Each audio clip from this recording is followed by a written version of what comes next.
You're probably wondering why I brought you here, sir. Everyone knows we've got one of those, Jenkins. No, not that, sir. Over here.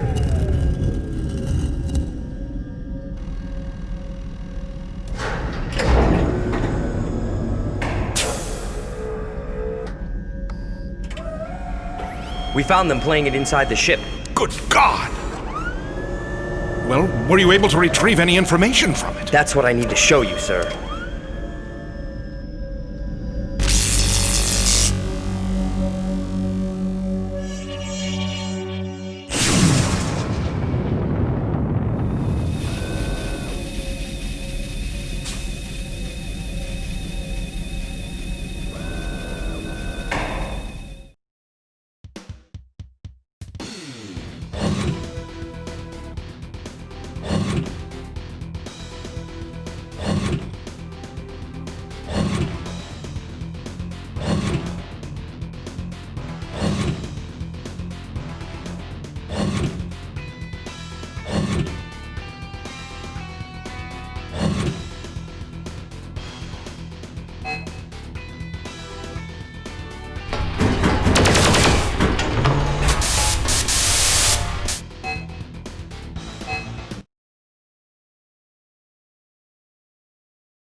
We've arrived at the combat area. We'll leave as soon as your AC is deployed. Combat system engaged.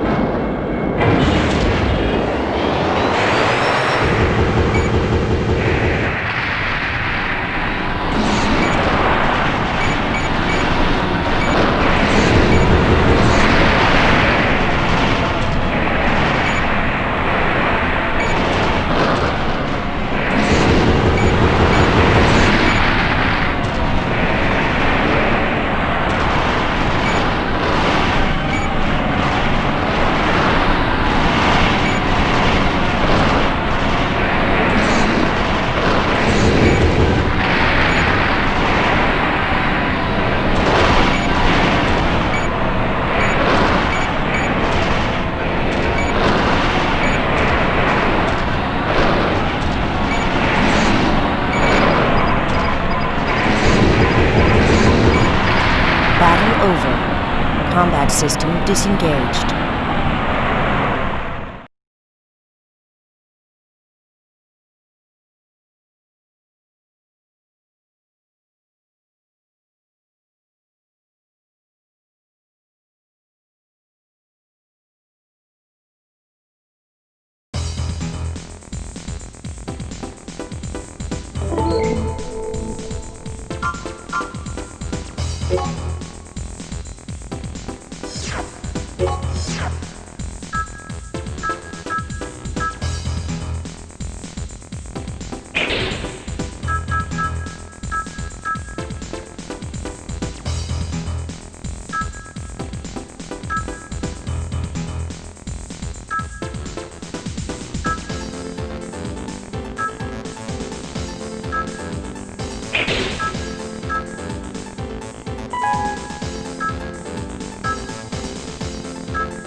Combat system engaged.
Battle over. Combat system disengaged.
Kick, punch, it's all in the mind. If you wanna test me, I'm sure you'll find the things I'll teach ya. Sure to beat ya. Nevertheless, you'll get a lesson from teacher. Now kick, Kick, kick, kick, kick. punch, Punch. jump, block. Block. Once more now, kick, Kick, kick, kick, kick. punch, Punch. jump, and block. Block. Don't get cocky, it's gonna get rocky. We're gonna move down to the next jockey. Now duck, Duck. jump, Jump. tongue, pause. Listen carefully, jump, pause, duck, and tongue. Yeah, I see you're getting better. Kick to the limit in order to get her. Now kick, punch, chop, block, chop, kick, punch, block. Gonna get harder now, duck and jump, turn and pose, duck and turn, jump and pose. Come on now, why don't you follow my words, because we're almost done. I'll make it easier first. I wanna see if you wanna see what it means to be the man with a master plan. Are you the man now? Here we go now, kick, punch, block,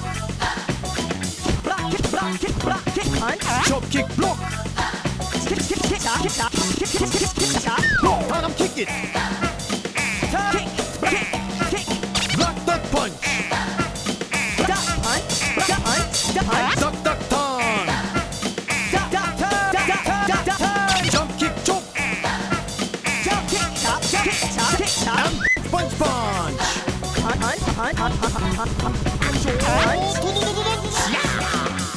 That's it for today. Good job, Parappa. You can go on to the next stage now. Yahoo! All right.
Show me the gameplay. Show me the gameplay. Show me the gameplay. I'm going to show you the gameplay.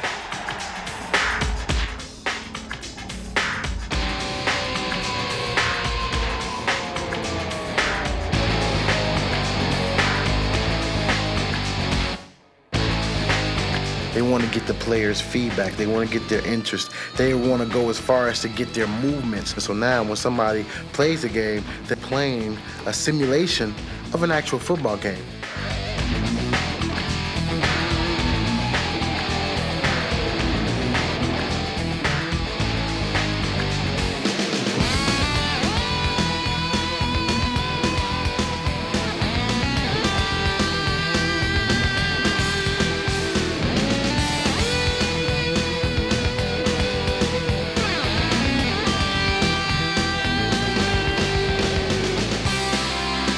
Sitting down with the programmers also lets you know how good they understand the game, and in turn which allows them to make a better game. So obviously a lot of work goes into it, a lot of preparation.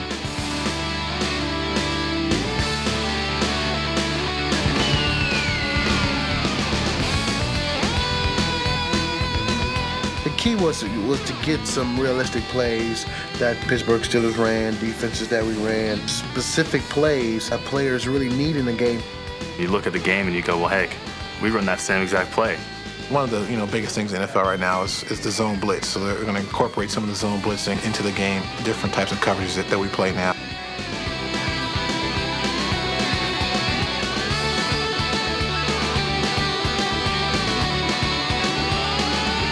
Show me the gameplay.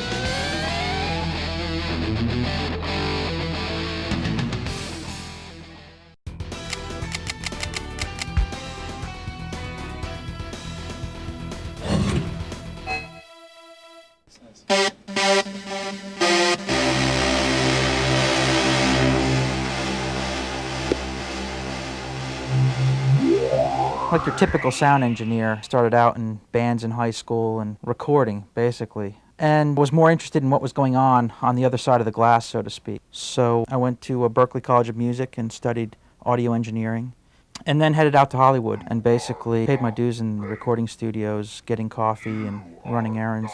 I started out doing some consulting for some video game companies. And then the opportunity here at Sony presented itself to build a recording studio, to build this facility, to do what I needed to do. A big part of my job here is sound evangelist, to go around to the producers and be involved from the beginning of the project. They're realizing how important a piece of the puzzle sound is and talk to them about, what are their goals for this project? What would they like it to sound like? We go over a style guide, what movie soundtracks, what albums do they really like? And I take that information back and look it over and go through it and then get as close as I possibly can. Now I've got a few people that help me out. There's not enough hours in the day. I've got a guy named Nate Brenholt, who is an amazing sound designer. He can do amazing things with an oscillator. He can usually be found in his office doing a typical laser blast, gunshots, footsteps, explosions, except his are always a little bit huger, a little bit bigger than everyone else's.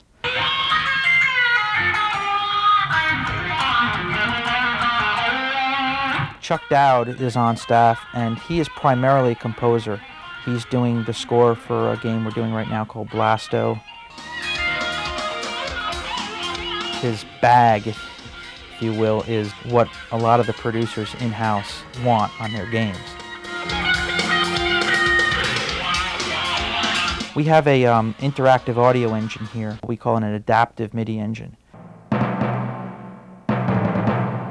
Chuck is composing the music for Blasto in such a way that it requires him to actually program the musical score to interact with gameplay. So as you approach specific sections of a map, are attacked by some number of enemies, the musical score will actually adapt to that situation, get more exciting, get more intense, get darker.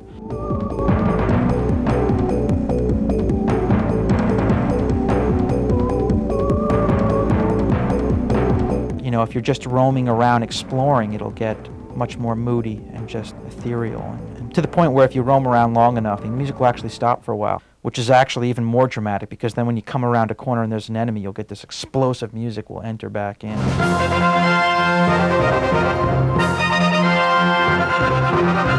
Just knock you right off your seat, so it works really well.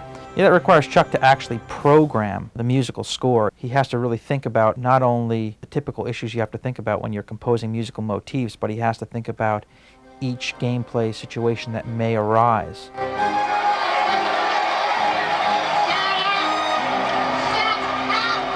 It's amazing how it affects gameplay, how it really just punctuates the emotion. The goal is really to just have the person play the game and go, wow, that was an amazing experience. They might not even be able to put their finger on why it was so much better than the last game they had in their PlayStation. It's just going to be one of those subliminal elements that just heightens the experience.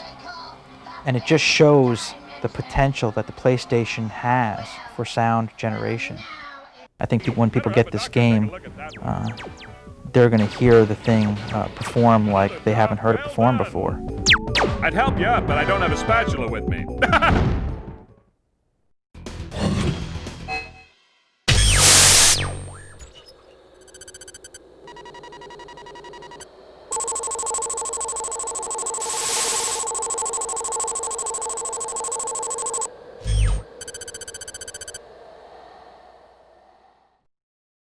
Grab a mop, there's gonna be guts on the ceiling.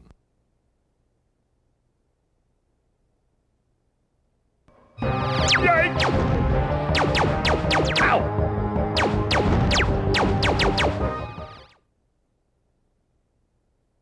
He's basically a parody of 1930s superheroes, Flash Gordon, Buck Rogers, that kind of thing, but also with an element of the cartoon side. We just wanted this superhero who was very overconfident and believed in himself so much it was ridiculous.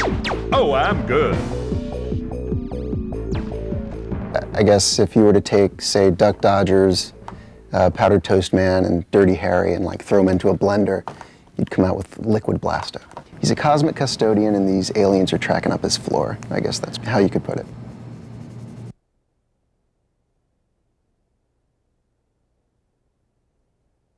Hot damn, I'm good. When we heard Phil Hartman was going to be the voice for Captain Blasto, it was a big relief for all of us because he was pretty much our first choice.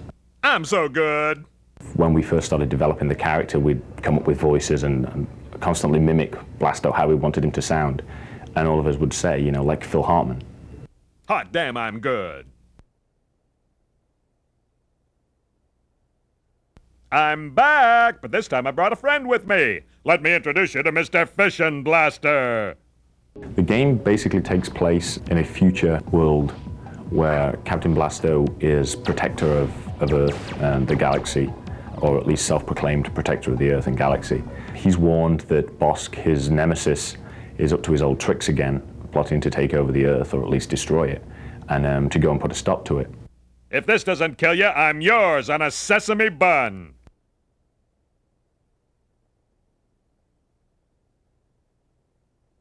Ouch, I'd say mankind is up crap creek without a spooge hammer. And now I've got to clean it up. You look at our game, and it looks like a cartoon. It's like a 3D cartoon, and I don't think there's been the quality animation in a game yet. We decided to have the levels work seamlessly with one another because video games that had been done before are always very linear and level-based. We didn't want to do that. We wanted it to be that, you know, he would walk seamlessly from level to level to level and be able to go back. Ooh, now that's gotta hurt.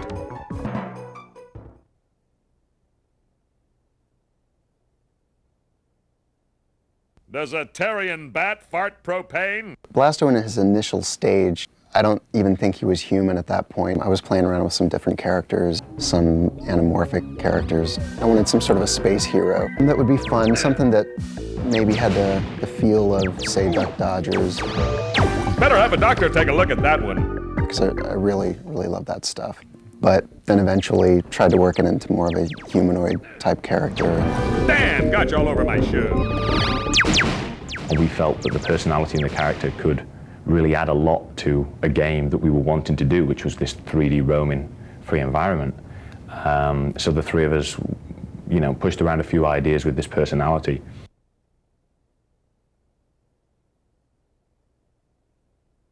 I'll take that as a no.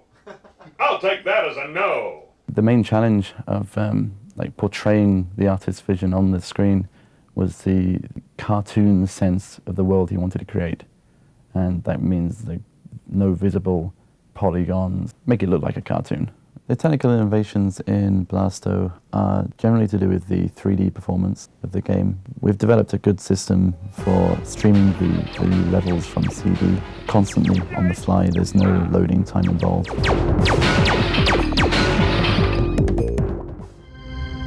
Uranus is littered with extra crispy bad guys. You might want to send somebody up there to hose the planet down. Either that or have a bake sale.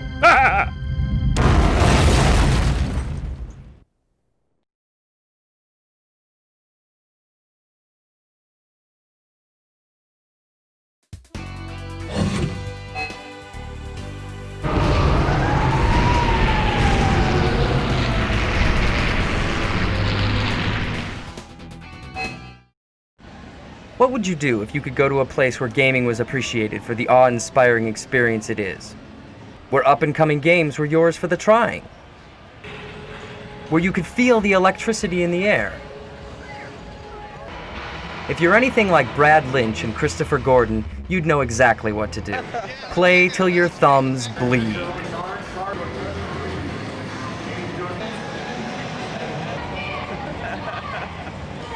Brad and Christopher are two PlayStation Underground members who happen to live near Atlanta, the site for this year's E3, the world's largest gaming show. E3, also known as the Electronic Entertainment Expo, annually brings together top interactive companies. In fact, over 400 exhibitors from around the world participated in E3 this year. Excitement was contagious there, and at the center of it all was the PlayStation. Our display was the size of a football field and allowed 220 people to experience upcoming PlayStation games at the same time. We weren't just content to be one of the largest exhibits there, we had to be the best. So we did whatever it took, even putting showcases off the ground to pack more into our space. Of course, the PlayStation Underground made an appearance too. With such a great setup, we had to share it. So we decided to invite Brad and Christopher along for some fun and gaming. Naturally, however, they weren't the only ones at the show who were playing.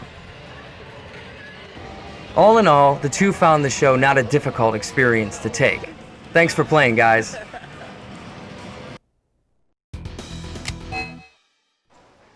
Ever wonder what video gaming is like in Japan? The PlayStation Underground flew over to Tokyo to attend Japan's premier video game show and to check out the gaming atmosphere in the land of the rising sun. Unlike at E3, America's video game expo, the Japanese public is allowed in for one day to get a first look at all the upcoming games. As the excitement built up, so did the crowd, which wrapped all the way around the convention center to the other side of the nearby freeway. Quite a turnout. When the doors open, the rush for the games is on. The Tokyo Game Show is like E3, but only about half its size. However, nearly all of the major video game manufacturers are represented. As we made our way through the show, we could tell which games were the potential hits by the lines forming in front of the kiosks. And of course, the game companies go out of their way to capture a visitor's attention.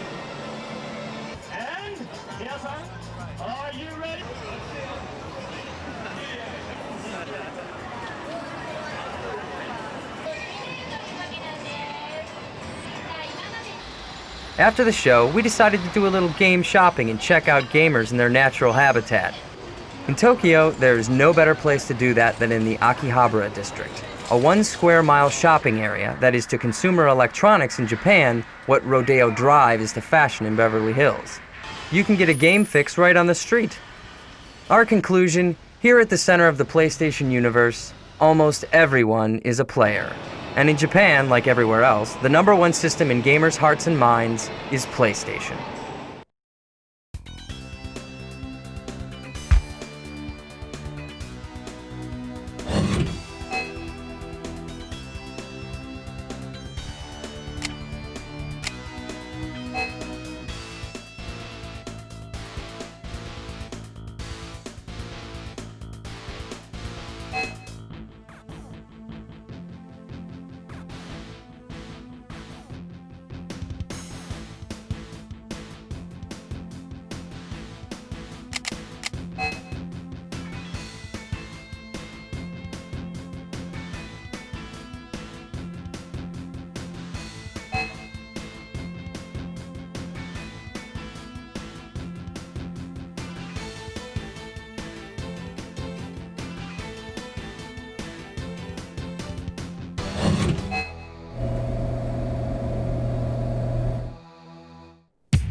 This is a really cool controller.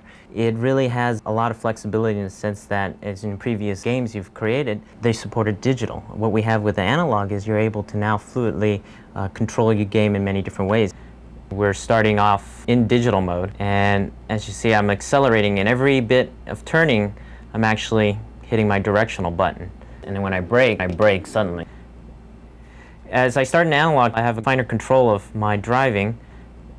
As you can see, I can slow down gradually as well as accelerate at a quicker speed. If you see, if I brake, I can gradually press on my brakes and slow down. What we have first is your digital mode is indicated without a light being shown. And right now it supports your standard controller that exists today. If we put it into the analog mode, indicated by the red light, we now support these features. And we can control the game itself by moving the joysticks. What happens is the developers may have the option to use these as optional features, such as maybe the car honking or looking in reverse. So here at Activision, we're really stoked to be able to use the analog controller, especially for Apocalypse in particular. Our game involves 360 degrees of movement and firing. So with the D-pad, you can hit, pretty much anything you need. But with the analog controller, if you want to hit 22.5 degrees to shoot the guy in the corner room that's trying to take you out, all you have to do is put the controller at 22.5 degrees and you got him. And I really don't think anything can offer more control than that. So here at Fox, we're working on this new game called Croc, Legend of the Gobos, which features this lovable crocodile who lives in this full 3D world. The Sony analog pad makes a whole new experience compared to a digital system where you have to rotate and move forward and rotate and move forward. But once we switch in the analog system, you're just moving really fluidly. In Crash Bandicoot 2, we are using all of the analog joystick capabilities. If you want to walk slowly, you just push the joystick a little bit. Basically, just point it in the direction you want to move, whether you're walking or riding a jetpack. I'm really excited to be able to bring this to PlayStation owners throughout the world. What they'll find is that the PlayStation is just as capable of doing free-roaming, dynamic 3D games as any other hardware system. At Shiny, we've been waiting for years for a new input device to be made. But Sony, by making this dual analog controller, have really made a huge difference to the feel of the games. Last month on Underground, I was playing Porsche Challenge. I played it using my normal joypad at home, and then Sony sent me one of these in the mail, so I plugged it in, and my first go, I got like 5 or 6 times farther in the game on my first try. And it was simply because you can set the angle of the wheels of the car, just like you're driving a real car, by the pitch of the little sticks here. The analog controller allows you, the player, the ability to have finer control in your game, not just on and off, but all the points in between. Yeah, what I'm really excited about is that we can do this on Sony. We don't have to go do it on Nintendo, but I probably shouldn't say that.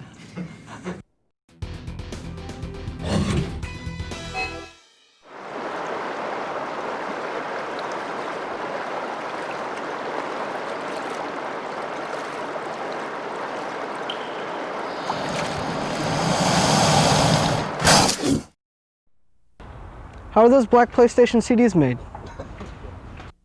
We get this question all the time, so let's get to the answer. We're at Sony Disc Manufacturing, Springfield, Oregon. It's 7 a.m. and they've been up all night making PlayStation CDs. We got a camera inside to find out how it's done. Security is tight because valuable master CDs are made in this room. It's a delicate process. Check out the protective gear. A stray speck of hair or skin could bring a game to a screeching halt later. Your game came from a developer on a special gold CD as a series of zeros and ones, offs and ons. A laser reads this pattern, then flashes off and on to burn it into a glass master disc treated with photosensitive film. The disc is rinsed. The parts of the film that have been exposed by the laser wash away, leaving a series of pits and bumps in a track. This track is so narrow that a single strand of your hair would cover 40 of its rings. A laser in your PlayStation reads the track, and computer chips convert the zeros and ones into the graphics and sound of your game. The actual CD starts here as a handful of plastic pellets. They get melted. The hot plastic flows into a stamper where it's pressed with the track of your game. Black ink is added to the plastic to give the CD its distinctive, cool, PlayStation-only look. This also helps protect the CD from illegal copying. A thin aluminum coating allows the laser to reflect off the track and read it. And another machine makes sure there are no defects. Not all CDs make it. This material wasn't quite right. It's headed for recycling. Next, artwork is added through screens, one color at a time. Ultraviolet light dries the CDs between colors. Automatic guided vehicles, or AGVs, move the CDs along. They help a staff of just 375 employees turn out over 6 million CDs a month. That includes games, computer CDs, music CDs, and more for all kinds of companies. Sometime tonight you'll go to sleep, but CD manufacturing plants like this won't. And somewhere, hot plastic is flowing, people walk around in shower caps, robots are on the move, and the next hot new game for PlayStation is headed your way.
How do you know I got a camera? I just know. Why else?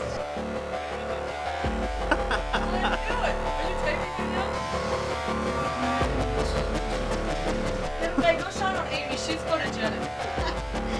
Do not film me, Gary. Get away from me. How about that camera work? Huh? A little shaky cam.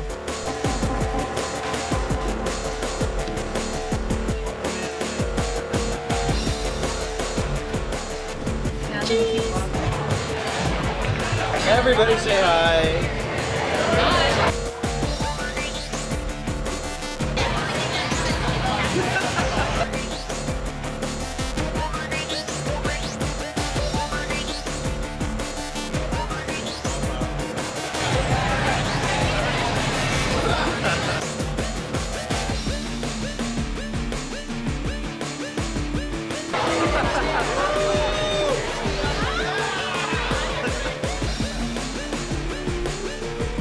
It's my job to make sure everyone's life's a living hell.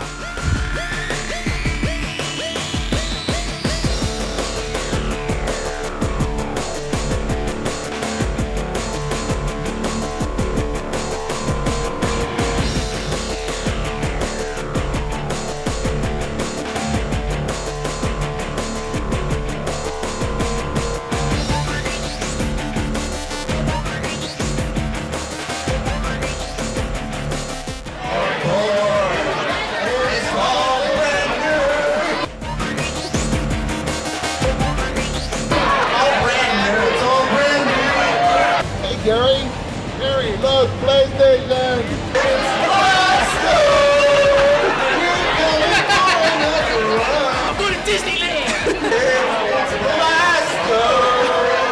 We're having fun!